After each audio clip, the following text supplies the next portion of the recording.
All right, Rob G. Super Bowl, what a dud it was. Very disappointing, but we have some details as far as how it plays on the Odd Couple. Yeah, that's right. The big story coming into this game had everything to do with Sam Mother effing Darnold. Sam Ronald McDonald, whatever you wanted to call him. Yes. He was the big talking point for this show. So much so they have a remix of the I'm a Believer song coming. Oh, can't wait. Sooner than later. Next week, next Tuesday or Wednesday. No. Next Tuesday or Wednesday. Or the following Tuesday or Wednesday. Oh, no. We got that coming up this week. So, on one hand, Sam Darnold, in a win, got to mention that, lowest completion percentage of the season, 50%. Second worst yards per attempt. He overthrew at least one long touchdown and underthrew at least another touchdown. 100%. So 2 touchdowns there. Wasn't spectacular by any means, but 0 turnovers. And in the second half, he turned it on 10-16, 114, and a touchdown.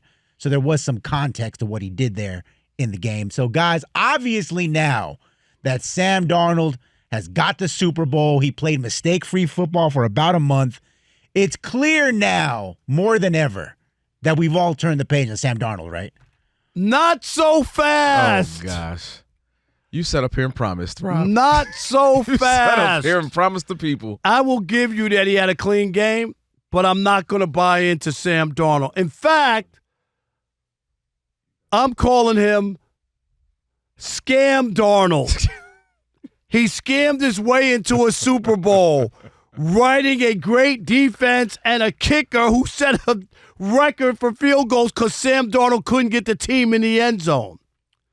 We know he had the most turnovers in the NFL. Yes, 20. When you think back to his numbers all year, 25 touchdowns, 14 interceptions. It's not great. He had an okay season. Mm-hmm.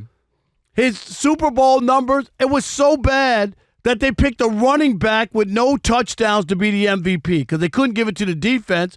They didn't want to give it to the kicker, so the running back got it. Again, a clean game, but it was not spectacular by any stretch of the imagination. 202 yards, 1 touchdown, 74.7% quarterback rating. It was so bad, in fact, that Brad Johnson and Trent Dilfer had better quarterback ratings than Sam Darnold. Only in 2 games this year did Sam Darnold have a worse quarterback rating. I mean, that's how bad this was compared to the rest of the season. He shrunk when it mattered most in those big moments. Rob G talked about 2 touchdowns that he didn't deliver on in the red zone and a chance to blow this game open. Couldn't do it. 9-0 at the half. Celebrate him all you want. It was a mid-performance, and I'm not giving up the ghost that I'm buying into Sam Darnold that he's a big-time quarterback. He's not that quarterback who the Jets drafted and thought that their franchise quarterback would be. Is he suitable for framing? Can he get you a Super Bowl with a great defense and kicker? Yes, he can. But from here on out, he scammed Darnold because he scammed himself into a Super Bowl ring. Scam Parker is what I'm calling you. Scam Parker. You sat up here, looked me in the eyes, and lied to me and the people who wake up every day listening to our show, going about their day, working hard, listening to the pod, ignoring their children and their spouses to listen to us. And they heard you say this. Hit me with that, Mary and Rob G. I will not believe in Sam Darnold until it's Super Bowl Sunday and he runs out onto the field. He did. With the Seahawks.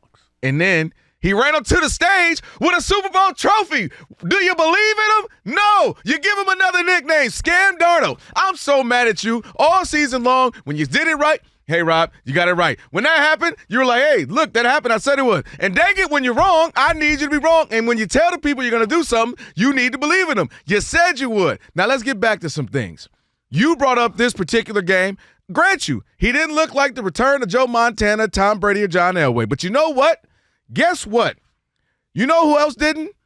The guy who you said should have won MVP. You know what Drake May had in 4 games in the postseason? 6 passing touchdowns, 4 interceptions. Well, I'll say that. And was sacked, hold up, a NFL record 21 times. Now, the reason I bring that up is to say, Sam Darnold, you always bring up led the NFL in turnovers. And that's a fact. And I say, hey, I can't argue with you.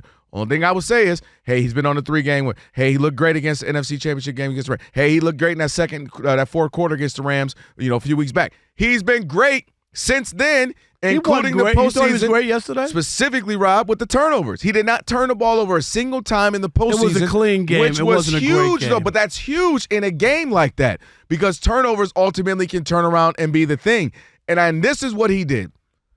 He didn't make all the big throws. He didn't have 300, 400 yards. But what he did was get his team down the field enough to get said field goals. I admit, it was boring. We all wanted more action. But he got those field goals, which were enough to give them a nice 12-point lead, and then ultimately 19-0, and then the Patriots scored a couple. But my point is, he had to do what Drake May couldn't do. And Drake May couldn't make some of the throws that were there because he was seeing ghosts, ironically enough, which is what Sam Darnold said back when he was a Jet. Sam Darnold did enough.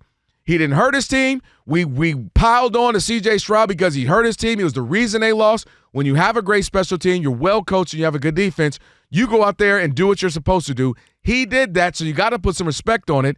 And this is, to me, now we're looking at him 14 wins plus with 2 teams, 4,000 yards, 2 teams in a row, and now a Super Bowl ring.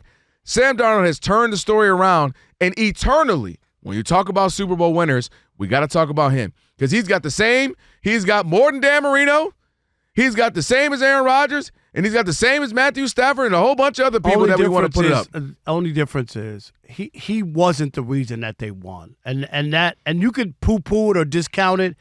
That was all set up for him to write the ultimate Disney movie, okay? Because that would have been, and it was on the table for him. Like you said, they moved the ball. There were situations and circumstances. What he did was he wasn't able to completely erase doubt. A lot of people watching that first half said, there it is. That's Sam Darnold. Can't get in the end zone. It should be 21-0. Instead, it's 9-0. He's letting the Patriots still be in the game because he couldn't finish the job. It would tell me if he would have gotten some touchdowns early on, he would have won the MVP, and then you don't really have an argument. But everybody talks about it when ESPN on their main page put up that the Seahawks had won. Sam Darnold's not in that picture. But that's the point, Sam though. Darnold's not in that picture because he was on the wagon. He wasn't driving the wagon, and that's the difference. So there will still be people like yours truly who will look at him as Scam Darnold, not Sam Darnold, because he scammed his way into a Super Bowl. So let me say this. You're underselling the ability to just do your job and to not hurt your team his job. And to not be the reason. That literally had been the thing people said. He doesn't win as he turns it over when it matters. Crunch time, he looks flustered. I'll give you the non-turnovers, but you thought he played. Did you think? No, he played fine. Okay, he played mid, as you would say. Well, right? not when it mattered. That's where we'll disagree. I don't think so. 10 for 16, 114 yards and a touchdown and some key runs. No. But that's where the game was won. Here's where me and you are different. Because you talk about Caleb doesn't pass for more than 50%.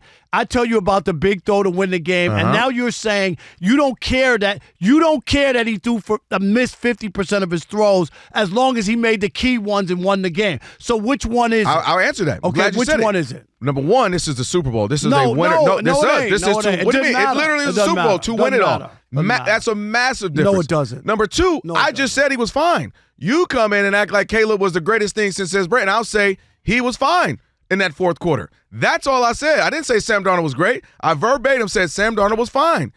And that's my point. All right, Rob, so they're watching us right now, which means another thing they can do is what?